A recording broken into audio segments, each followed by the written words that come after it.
Hello P S C aspirants, കുറേ കാലമായി video എല്ലാം ഷൂട്ട് ചെയ്തിട്ട് അപ്പോൾ കരുതി ഇന്നത്തെ എൻ്റെ പി എസ് സി പഠിത്തവും അതുപോലെ വീട്ടിൽ നടന്നിട്ടുള്ള കാര്യങ്ങളെല്ലാം ഒരു വ്ലോഗാക്കിയിട്ട് ചെയ്യാമെന്ന്. ഇന്ന് ഞാൻ നേരം വൈകിയാണ് എണീച്ചത്. ഏകദേശം 7 മണി ആയിട്ടുണ്ടായിരുന്നു. വീഡിയോ ഷൂട്ട് ചെയ്തത് ഓൾമോസ്റ്റ് 7:30-ക്കാണ്. സൈലത്തിൻ്റെ ഓൺലൈൻ ക്ലാസ്സിൽ ജോയിൻ ചെയ്തിട്ടുണ്ട്. എനിക്ക് കുറച്ച് മാത്സിൻ്റെ ക്ലാസ്സസ് പെൻഡിങ് ആണ്. അപ്പോൾ അതൊന്ന് എഴുതിയെടുക്കണം. അതാണ് എൻ്റെ ടാർഗറ്റ്. രാവിലെ ബയോളജിയിലെ ഹോർമോൺ ടോപ്പിക്ക് റിവൈസ് ചെയ്തു. അതിനുശേഷം ഞാൻ ഭക്ഷണം കഴിച്ചു. ഞങ്ങൾ വീട്ടിൽ ഉത്തപ്പം എന്നാണ് പറയുന്നത്, ദോശ കൊണ്ടുണ്ടാക്കുന്നതാണ്. ഭക്ഷണം കഴിച്ചിട്ട് എൻ്റെ റൂം ഒന്ന് ഓർഗനൈസ് ചെയ്യാൻ പോയി. ഇതാണ് എൻ്റെ സ്റ്റഡി ടേബിൾ. പക്ഷേ ഇത് ഇവിടെ അല്ലായിരുന്നു. ഈ കാണുന്ന ഡ്രസ്സിംഗ് ടേബിൾ ആയിരുന്നു ഇവിടെ. അപ്പോൾ ഞാനത് അങ്ങോട്ടും ഇങ്ങോട്ടും ചേഞ്ച് ചെയ്തു. എൻ്റെ സ്റ്റഡി ടേബിൾ ഒന്ന് ഞാൻ നല്ല വൃത്തിയിൽ ഓർഗനൈസ് ചെയ്യാൻ തീരുമാനിച്ചു. കാരണം നല്ല രീതിയിൽ അത് ടേബിൾ കണ്ടിട്ടുണ്ടെങ്കിൽ തന്നെ നമുക്ക് പഠിക്കാൻ ഒരു ആവേശം വരും. ഇതാണ് എൻ്റെ ഫൈനൽ ലുക്ക്. ഇപ്പോഴത്തെ എൻ്റെ ഏറ്റവും വലിയ പ്രശ്നം, എനിക്ക് continuously more than half an hour ഇരുന്ന് പഠിക്കാൻ പറ്റില്ല. സിസേറിയൻ്റെ സൈഡ് എഫക്റ്റ് ആണെന്ന് തോന്നുന്നു. അത് പോട്ടെ. പിന്നെ ഞാൻ മോസ്റ്റ് ഓഫ് ദ ക്ലാസ്സസും കിടന്നുകൊണ്ടാണ് അറ്റൻഡ് ചെയ്തത്. എനിക്ക് ഓൾമോസ്റ്റ് 5 ക്ലാസ്സസ് റെഫർ ചെയ്യാനുണ്ടായിരുന്നു. മാത്സിലെ ആവറേജ് എന്ന് പറയുന്ന ടോപ്പിക്കാണ് ഇന്ന് കവർ ചെയ്തത്. കുറച്ച് പഠിച്ച് ഞാൻ ബ്രേക്ക് എടുത്തു. ഇപ്പോൾ കണ്ടുകൊണ്ടിരിക്കുന്നത് SN വ്ളോഗ്സിലെ വീഡിയോസാണ്. പണ്ട് UPSCക്ക് പഠിച്ച സമയം മുതലേ കാണുന്ന വ്ളോഗാണത്. ഞങ്ങളെ വീട്ടിൽ പൊതുവേ മഞ്ഞൾപ്പൊടി, മുളക് പൊടി ഒന്നും പുറത്തുനിന്ന് വാങ്ങിക്കാറില്ല. എല്ലാം പൊടിപ്പിക്കാറാണ് പതിവ്. പിന്നെ ഞാൻ അടുക്കളയിൽ കയറിയിട്ട് കുറച്ച് അമ്മേനെ സഹായിച്ചു. തേങ്ങയൊക്കെ ചിരവി കൊടുത്തു. ഞാനിപ്പോൾ എൻ്റെ വീട്ടിലാണുള്ളത്, ഹസ്ബൻഡിൻ്റെ വീട്ടിലല്ല. കുഞ്ഞുവാവ ഉറങ്ങുന്ന സമയത്താണ് വീഡിയോസ് എല്ലാം ഷൂട്ട് ചെയ്യുന്നത്. ഈ അടുത്ത് ഞാൻ വാങ്ങിച്ചിട്ടുള്ള കുറച്ച് സാധനം കാണിച്ചു തരാം. ഇത് എനിക്ക് ഭയങ്കര ക്യൂട്ടായിട്ട് തോന്നിയിട്ടുള്ള ബോട്ടിൽസാണ്. പിന്നെ മാർസിൻ്റെ ഐ ഷാഡോ പാലറ്റ് ഒന്ന് വാങ്ങിച്ചു. പിന്നെ ഈ ബേബി ഫുഡ്, ഞാൻ ഈ ഫോർമുല കൊടുക്കുന്നുണ്ട് ബേബിക്ക്. അപ്പോൾ എനിക്കത് ക്യാരി ചെയ്യാൻ ഒരു പ്രോപ്പറായിട്ടുള്ളൊരു കണ്ടെയ്നർ വേണമായിരുന്നു. അപ്പോൾ അങ്ങനെ വാങ്ങിച്ചതാണ്. പിന്നെ ഞാൻ സെബാമെഡിൻ്റെ പ്രൊഡക്ട്സാണ് ബേബിക്ക് യൂസ് ചെയ്യുന്നത്. പിന്നെ ഒന്ന് മുറ്റത്തേക്ക് ഇറങ്ങിയപ്പോൾ അമ്മമ്മ ചൂലുണ്ടാക്കിയായിരുന്നു. അപ്പോൾ ഞാൻ വിചാരിച്ചു അതും കൂടെ ഷൂട്ട് ചെയ്യാമെന്ന്. പിന്നെ കുറച്ച് അങ്ങോട്ടും ഇങ്ങോട്ടൊക്കെ നടന്നു, കുറച്ച് കാര്യങ്ങളൊക്കെ ഷൂട്ട് ചെയ്തു. അതൊക്കെയാണ് കേട്ടോ ഇത്. പിന്നെയും ഞാൻ പഠിക്കാനിരുന്നു. എൻ്റെ ടോപ്പിക്ക് ഇതുവരെ കംപ്ലീറ്റ് ആയിട്ടില്ലായിരുന്നു. ഒരു ക്ലാസ് എന്ന് പറയുന്നത് 1 മണിക്കൂറാണ്. ഞാനിത് എഡിറ്റ് ചെയ്തത് കൊണ്ടാണ് നിങ്ങൾക്കത് മൊത്തം ആയിട്ട് മനസ്സിലാവാത്തത്. പക്ഷേ ഞാൻ കുറേ നേരം കഷ്ടപ്പെട്ടിട്ട് 5 ടോപ്പിക്ക് ഞാൻ സക്സസ്ഫുള്ളി കംപ്ലീറ്റ് ചെയ്തിട്ടുണ്ടായിരുന്നു കേട്ടോ ഇന്ന്. ഏതൊരു PSC പരീക്ഷയ്ക്ക് പോയിട്ടുണ്ടെങ്കിലും എനിക്ക് മാർക്ക് കുറയുന്ന ഒരു മേഖല മാത്സും മലയാളവുമാണ്. അപ്പോൾ ഞാൻ വിചാരിച്ചു അതിന് കുറച്ചും കൂടി ഒന്ന് ഫോക്കസ് ചെയ്യാമെന്ന്.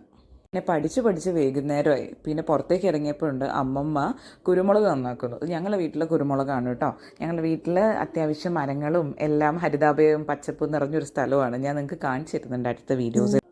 എൻ്റെ വീടിൻ്റെ അടുത്തുള്ള അമ്പലത്തിൽ ഉത്സവമാണ്. അപ്പം വീടും പരിസരവും റൂമും എല്ലാം വൃത്തിയാക്കണമല്ലോ. അപ്പം ഞാൻ കരുതി എൻ്റെ ഹോം ലൈബ്രറി ഒന്ന് വൃത്തിയാക്കാമെന്ന്.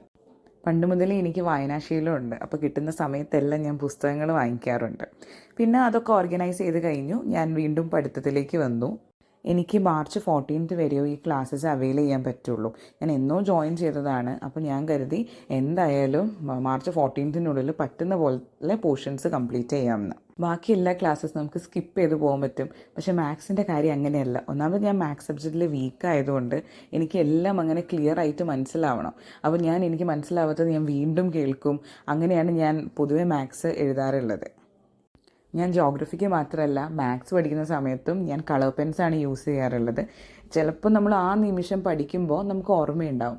പക്ഷേ ഒരു 10 to 20 days ഒക്കെ കഴിഞ്ഞ് നമ്മൾ നോക്കുകയാണെങ്കിൽ ഇതെങ്ങനെ വന്നതെന്ന് കൺഫ്യൂഷൻ വരും. കാരണം ഞാനൊരു വീക്ക് സ്റ്റുഡൻ്റാണ്, എസ്പെഷ്യലി മാത്സ് സബ്ജക്റ്റിൽ. ബാക്കി എല്ലാ സബ്ജക്റ്റും എനിക്ക് ഓക്കെയാണ്. പക്ഷേ മാത്സ് എന്ന് പറയുന്നത് എനിക്ക് ഒരു ബാലികേറ മലയാണ്. എനിക്കൊരു ഹെർക്കൂലിയൻ ടാസ്ക് തന്നെയാണ് മാത്സ് സബ്ജക്റ്റ് പഠിച്ചെടുക്കുക എന്ന് പറയുന്നത്.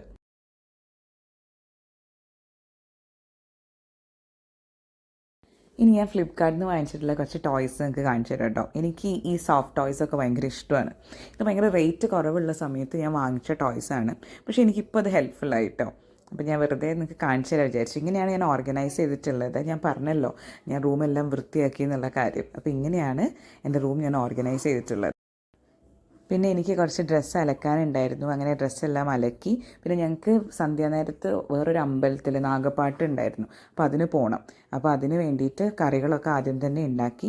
പിന്നെ വൈകുന്നേരം ഞാൻ ഇങ്ങനെ കോൾ ചെയ്തുകൊണ്ടിരിക്കുന്ന സമയത്താണ് ഹസ്ബൻഡ് എന്നോട് പറഞ്ഞത്, മാങ്ങ എങ്ങാനും മുറ്റത്ത് വീണിട്ടുണ്ടെങ്കിൽ നീ എടുത്ത് വെച്ചിട്ട് അത് ഉപ്പിലിട്ട് തരണം എന്ന്. അപ്പോൾ ഞാൻ എന്ത് ചെയ്തു, എല്ലാ ഉണ്ണിമാങ്ങ ഇങ്ങനെ പെറുക്കി. അപ്പോൾ ഞാൻ വെച്ച് വീഡിയോ എടുക്കാമെന്ന്. അപ്പോൾ ഞാൻ അത് ചെയ്തുകൊണ്ടിരിക്കുകയാണ്. കുറച്ചോ കിട്ടിയിട്ടുള്ളൂ കേട്ടോ. പക്ഷെ അതിൽ ചീത്തയായതൊക്കെ ഞാൻ കളഞ്ഞിട്ട് നല്ലത് മാത്രം എടുത്ത് ഉപ്പിലിട്ട് വെച്ചു. അയാൾക്ക് ഭയങ്കര ഇഷ്ടമാണ്. എനിക്ക് എന്തോ ഈ ഉറുമ്പും കൂട്ടും അങ്ങോട്ടും ഇങ്ങോട്ടും ഓടിക്കളിക്കുന്നത് കണ്ടപ്പോൾ എനിക്ക് ഭയങ്കര ഇഷ്ടം തോന്നി. അപ്പോൾ ഞാൻ വിചാരിച്ചിരുന്ന വീഡിയോ ആയിട്ട് അത് എടുക്കാമെന്ന്. പിന്നെ ഞാൻ പ്രത്യേകിച്ചൊന്നും പഠിച്ചില്ല. ഞാൻ പറഞ്ഞല്ലോ ഞങ്ങൾക്ക് നാഗപ്പാട്ടുള്ള അവിടേക്ക് പോകണം എന്ന്. അപ്പം സന്ധ്യാനേരമായി, കുളിച്ചു, ഭജനയൊക്കെ കേട്ടു. അതിനുശേഷം ഡ്രസ്സൊക്കെ മാറ്റി ഞങ്ങൾ പോയി. ഇതാണ് കേട്ടോ ആ സ്ഥലം. ഇത്രയും ഷൂട്ട് ചെയ്തിട്ടുള്ളൂ.